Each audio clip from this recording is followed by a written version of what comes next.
이승만 TV 시청자 여러분 안녕하십니까? 오늘의 주제 이영훈의 역사비평. 오늘의 주제는 정체불명의 조선왕조입니다. 조선왕조는 대체 어떠한 나라인가? 그런데 따지고 보면은 잘 알 수 없는 정체불명의 나라다 하는 그런 뜻입니다. 다 아시다시피 조선왕조는 1910년에 일본 제국에 병합이 되었습니다. 그래서 1392년에 성립한 그 왕조가 한 520년간 지속하다가 역사 속에서 사라졌는데요. 엄밀히 말하면은 그 뒤에도 한 30년간 더 존속을 했다고 이야기할 수 있습니다. 조선 왕조는 이시 왕실의 가산제 국가였고 그 왕조의 본질은 종묘사직에 있었습니다. 일본 황실에 편입된 조선 왕실은 일본 황실 산하의 왕공족 신분으로서 종묘사직을 보존했습니다. 그래서 1945년까지 종묘사직에 대한 제사는 이루어졌고요. 그리고 창경궁 이왕의 왕호를 갖는 그 왕가는 존속을 했습니다. 그래서 1927년이 되면은 일본에 있던 영친왕이 제2대 이왕을 서방을 했고요. 그렇게 해서 왕실이 존속을 끝까지 했습니다. 그 왕실마저 폐지되는 게 1945년인데요. 메가드 동명에 주저한 그 미국의 메가드 사령부가 이 일본의 황실 제도를 폐지하면서 조선의 왕공족도 더불어 폐지됐습니다. 그래서 역사 속으로 조선 왕조는 끝내 사라지고 말았는데요. 이 조선 왕조 시대의 520년은 오늘날 우리에게 어떤 의미를 갖고 있는가 하는 문제를 오늘 제기하고자 합니다. 어쨌든 하나 분명한 사실은 우리 한국인들은 조선 왕조를 지금 향유하고 있다. 그렇게 이야기할 수 있습니다. 다 잘 아시는 대로 세종대왕이 우리 한국인들 가장 존경하는 위인이죠. 대한민국의 제1의 상징은 세종대왕입니다. 또는 신사임당이죠. 5만원권 가장 고액 화폐. 저는 신사임당이 어떤 분인지 글을 읽어본 적도 없고 그렇습니다만 어쨌든 그분을 매우 중요한 위인으로 모시고 있는 건 사실이고요. 그 다음에 이순신, 무엇보다도 정신문화로서는 이태계입니다. 안동을 여행하시면 안동시 초입에 안동시를 가리켜서 한국 정신문화의 수도라고 적은 커다란 아치가 관광객을 맞이하고 있는 것을 볼 수가 있습니다. 전 국민이 거기에 대해서 동의를 하고 있는데요. 2006년에 안동시는 정신문화의 수도라는 그 명칭을 특허를 냈습니다. 그래서 정부에서 그걸 승인을 했다는 이야기는 전 국민이 거기에 동의를 했다는 이야기고요. 도산서원이 운영하고 있는 선비문화 체험 수련원이라는 어떤 평생교육기구가 있는데 이 교육기구는 2002년에 설립된 이래 2014년까지입니다. 지금부터 4년 전까지 도합 2,000회 이상의 교육과정을 영위해서 15만 명 이상의 수련원을 배출을 했습니다. 한 번 할 때마다 7, 80명의 수련원이 전국에서 모여들고 지금까지 14만 명, 2018년 오늘까지는 무려 한 20만 명이 넘지 않을까 싶고요.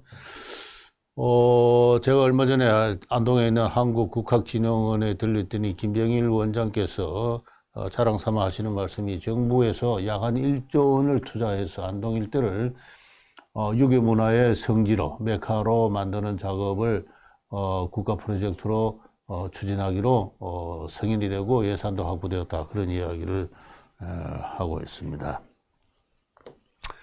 안동뿐만 아닙니다. 전국 어디를 다녀보더라도 소위 조선조 선비문화, 양반문화를 기리고 그것을 학습하는 어떤 우리 한국인들의 어떤 학습의 열기가 대단합니다. 어느 향교든 어느 서원이든 선비문화에 관한 강좌를 열고요. 그러면 초등학생들부터 많이들 거기에 참여하고 있는 것을 볼 수가 있습니다. 이 나라는 선비의 나라입니다. 양반 문화의 나라죠. 그런데 그래서 좋을까요? 저는 안동을 한국 정신문화의 수도라고 이야기하는 것에 대해서 동의하지 않습니다. 한국의 정신문화는 자유민주주의고요.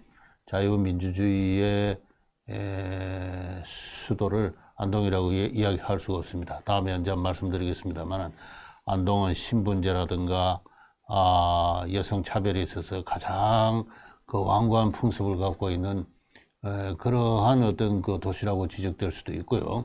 뭐 그 점은 별도로 말씀드리겠습니다만 어쨌든 우리 오늘날 대한민국은 조선 왕조를 향유하고 있습니다.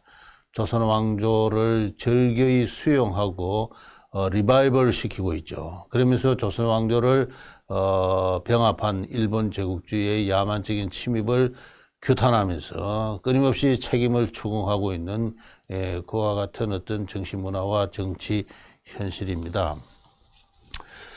그런데 과연 조선 왕조가 그런 식으로 향유되어서 좋은가? 조선 왕조는 과연 선비의 나라인가? 과연 세계 보편성의 인류 보편적인 가치를 구현하는 양반 문화의 나라인가? 흔히들 그렇게 주장하고 있습니다만은 저는 그 점에 대해서 몇 가지 의문을 갖고 있습니다. 이것을 학설사적으로 좀 엄밀히 이야기하면요. 조선 왕조를 근세 국가다. 그렇게 이야기하는 것과 맥락을 상통합니다. 서울대학에서 정년하신 한용우 교수라는 분이 그런 이야기에 가장 선구적인 어떤 문제를 제기한 사람인데, 조선 왕조는 선비의 나라로서 그 정신 문화의 수준이나 비교적 평가에 있어서 근세 국가다. 그분이 쓴 다시 찾는 우리 역사라는 책을 보면은 조선 왕조는 근세 국가다 이렇게 이야기를 하고 있습니다. 같은 서울대학에서 정년하신 그 이태진 교수라는 분이 있는데, 그분은 조선 왕조를 유교 사회다 해서 유교 사회론으로 관점을 유교 사회라는 문제를 제기한 적이 있습니다. 다 같은 이야기입니다. 서울대 국사학을 중심으로 해서 그와 같은 근세 사회론, 유교 사회론이 제기됐는데요. 근데 원래 역사학에서 근세라는 것은 그 중국 송대 이후를 가리키는 일본 역사학자들에 의해서 제기된 말입니다. 다 아시는 대로 중국 송대 이후에는 어떤 일이 중국사 자체를 보면은 우선 신분제가 사라집니다. 당대까지만 하더라도 귀족과 평민의 신분 차별이 있었습니다. 평민 가운데는 부곡이라고 해서 상당히 적지 않은 인구의 한 30% 가까이 되는 어떤 천민들이 있었고요. 그 아래는 법적으로 율비 축사안이라 해서 법적으로는 동물하고 동일하게 취급받는 노비들이 또 한 4, 5% 정도 있었습니다. 그런 가운데 어떤 귀족 신분제가 발달한 것이 당대 사회라면 송대 이후가 되면은 그 민간의 귀족 서민의 신분제도가 사라집니다. 송을 건립한 그 태종은 송의 태조는 하늘나라에 노비가 있을 수 없다 해서 노비를 해방시켰습니다. 민간이 노비를 소유하는 것은 불법이다. 노비는 국가의 형벌 제도에 의해서 관노비로만 있을 뿐이다 해서 민간의 노비를 다 해방시켰습니다. 그래서 송대의 그와 같은 어떤 조치를 가지고 아시아판 프랑스 혁명이다. 뭐 그렇게까지 이야기하는 사람들이 있는데요.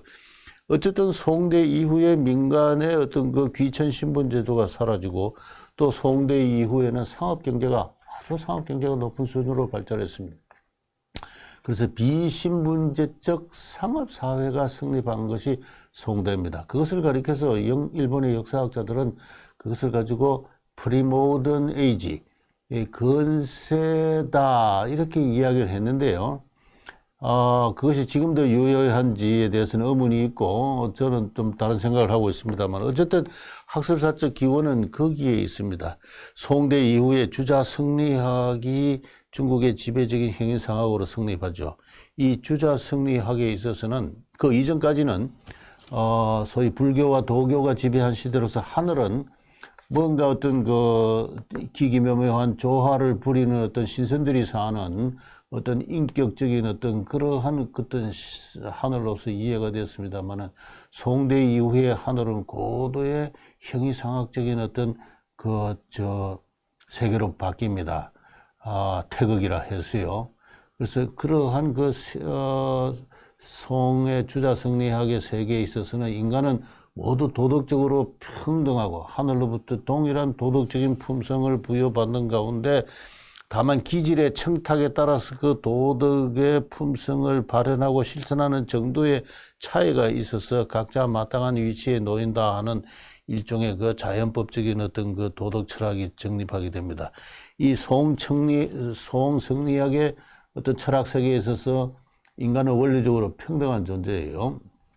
이러한 인간의 도덕적 주체성에 대한 서민적 고양 그 발전 위에서 비신분적 상업사회가 성립한 것을 가지고 우리가 동양사학의 전통에 있어서 건세라고 부르는데, 조선 왕조가 과연 그러한 사회냐라고 이제 정면으로 문제를 제기를 해봅시다. 이 한영우 씨나 또는 이태진 씨나 또는 또 성균관대학에서 일본 수원 미야지마 히로시라는 학자가 있었습니다. 이분도 언제부턴가 조선은 15세기부터 근세 아시아적 근대로서 어떤 선비 양반 사회였다. 양반이라는 어떤 건 젠틀맨들의 국제 젠틀맨들의 사회였다. 뭐 이런 식의 이야기를 하기 시작했는데요. 제가 그분들에게 사적으로 묻기도 했습니다. 조선 왕자가 되어서 비로소 양반이라는 신분 제도가 생겼다. 국가로부터 특별한 대우를 받는 그러한 양반이라는 어떤 귀족제적 어떤 신분 제도가 생겼다. 그리고 조선 왕자가 되어서 비로소 노비라는 천민들이 대량으로 확산되기 시작해서 이 여건은 인구의 30~40%를 차지하기에 이르렀다. 오히려 어떤 의미에서는 양반 노비 신분, 양반 상민, 쌍놈, 노비 신분 제도가 조선 왕조에 와서 성립하고 강화되었다고 볼 수가 있는데, 그게 어떻게 건세사회냐? 이렇게 문제를 제기하면은 그다음부터는 노 코멘트입니다. 아무런 대답을 하지 않습니다. 아무런. 노비 문제, 그래, 노비 문제가 중요하긴 하지, 그럽니다. 근데 아무런 대답이 없어요. 그래서 건세사회도 슬그머니 사라지고 말았습니다. 2010년까지만 하더라도 한국사 교과서에 보면은 조선왕조는 건세사회다 이랬는데, 2010년 이후부터 보급된 현행 교과서를 보면은 그런 말은 사라지고 중세사회다 그래요. 그래서 제가 정체불명의 사회다 그럽니다.